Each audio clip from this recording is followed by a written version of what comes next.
अस्सलाम वालेकुम। मैं डॉक्टर अत्तर पाशा आज आप लोगों से मुखातिब हूँ। रमज़ान का महीना शुरू होने वाला है, तो आप सब लोगों को उसकी मुबारक हो।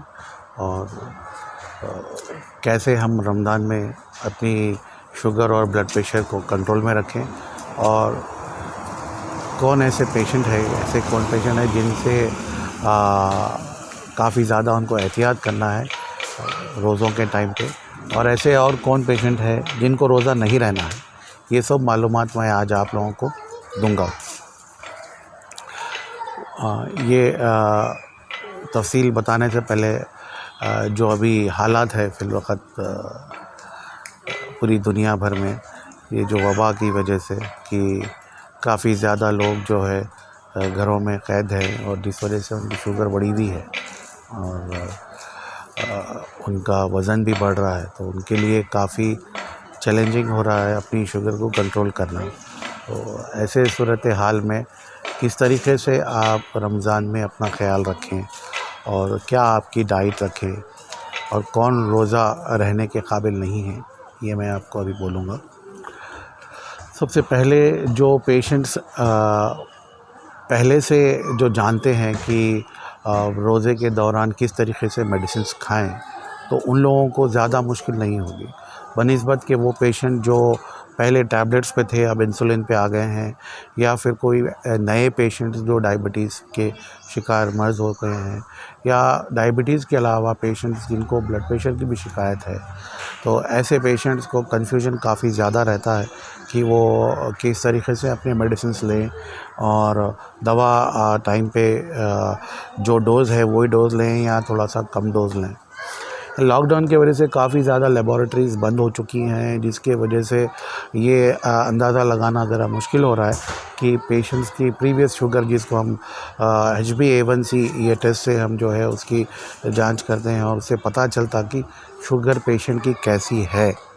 और अगर वो काफ़ी बेहतर रहे तो हम ऐसे पेशेंट्स को इनकरेज करते हैं कि आप दवाइयों में थोड़ा बहुत कमी पेशी कर सकते हैं और रोज़ा रह सकते हैं।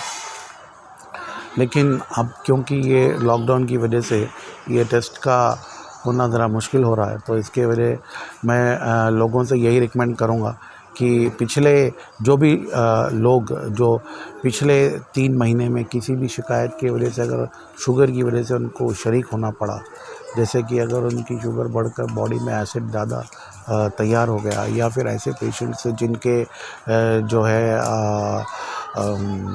4 टाइम उनको इंसुलिन लेना पड़ रहा, या 3 टाइम इंसुलिन लेना पड़ रहा, या ऐसे कोई पेशेंट्स जिनको हार्ट का प्रॉब्लम है, जिनको स्टेंट लगे हुए हैं और जिनको हार्ट के मेडिसिन रेगुलर लेना पड़ता, ऐसे पेशेंट्स जिनको गुर्दों का प्रॉब्लम है, या फिर जो रेगुलर डायलिसिस पे हैं, ऐसे पेशेंट्स को, और टाइप 1 डायबिटीज़ पेशेंट जो 4 टाइम इंसुलिन लेते हैं, ऐसे पेशेंट्स को मैं रिकमेंड करूँगा कि वो लोग अगर ये रोज़े ना रहें तो उनकी सेहत के लिए ये बेहतर ही होगा।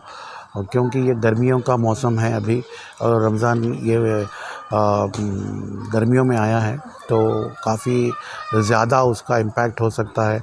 क्योंकि जैसे आप रोज़े में आप ऑलमोस्ट 12 घंटे की कैफ़ियत में रहेंगे, उससे आपकी बॉडी में एक डिहाइड्रेशन की कैफ़ियत तैयार होती है।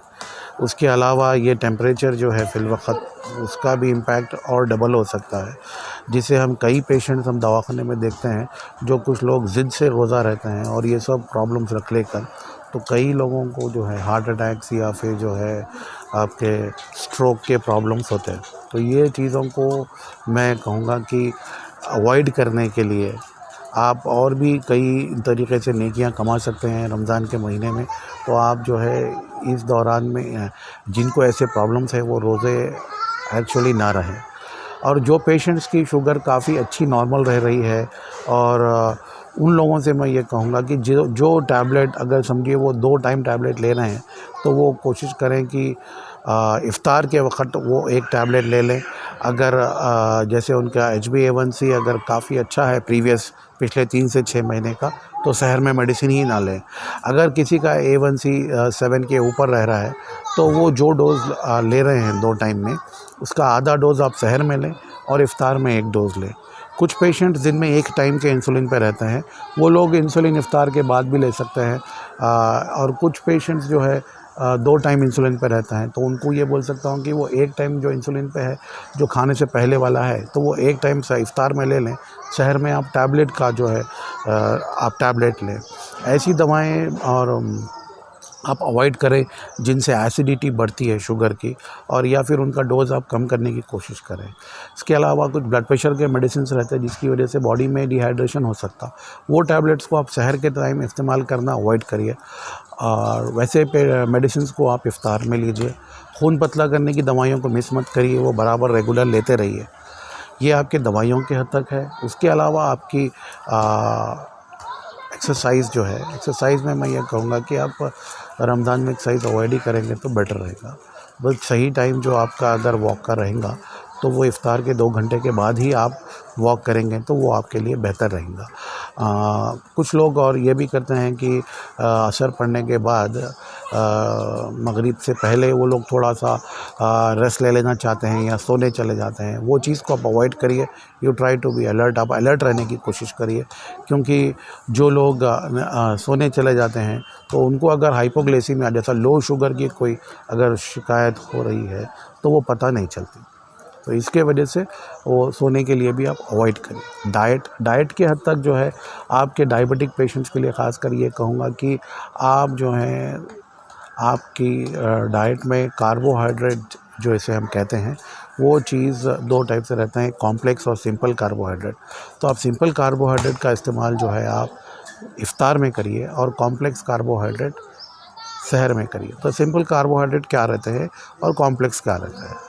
सिंपल मतलब जो हमारा सुन्नत तरीक़ा है रोज़ा खोलने का, जो है हम खजूर से खोलते हैं, तो इसलिए क्योंकि वो खाते ही जो है इंस्टेंटली जो है आपकी शुगर ऊपर आ जाती बॉडी में। तो आपको जो लो फीलिंग रहती शुगर कम होने की वजह से रोज़े के दौरान वो इंस्टेंटली कम होती। फ्रूट्स है उससे भी आपको काफ़ी फ़ायदा हो सकता। तो ये ऐसे सिंपल शुगर्स आप यूज़ कर सकते हैं इफ्तार के वक्त। खजूर 2 से 3 से ज़्यादा मत लीजिए, ज़्यादा खजूर का इस्तेमाल मत करिए। अगर आप फ्रूट्स में अगर खाना चाह रहे हैं तो आप तरबूज खा सकते हैं, लेकिन लिमिटेड क्वांटिटी में 1 या 2 पीस ऐसा, उससे ज़्यादा खाएंगे मत आप। इफ्तार भी लिमिटेड करिए। इफ्तार करने के 2 घंटे के बाद फिर आप जो है एक्सरसाइज कर सकते हैं, क्योंकि अब ये लॉकडाउन में तरावी ज़रा मुश्किल है, तो बेहतर रहेगा कि आप जो है ज़रा सा वॉक कर लीजिए इफ्तार के बाद 1-2 घंटे के बाद, तो वो आपके लिए बेहतर रहेगा। ये एक्सरसाइज के ताल्लुक़ से है। चेकअप, आप आपकी शुगर को कितनी फ्रीक्वेंटली आप चेक करेंगे। आप जो है अगर आप रोज़ा रह रहे हैं तो अपनी शुगर आप जैसे कि ज़ोहर के वक़्त रोज़े की कैफ़ियत में एक बार चेक करें।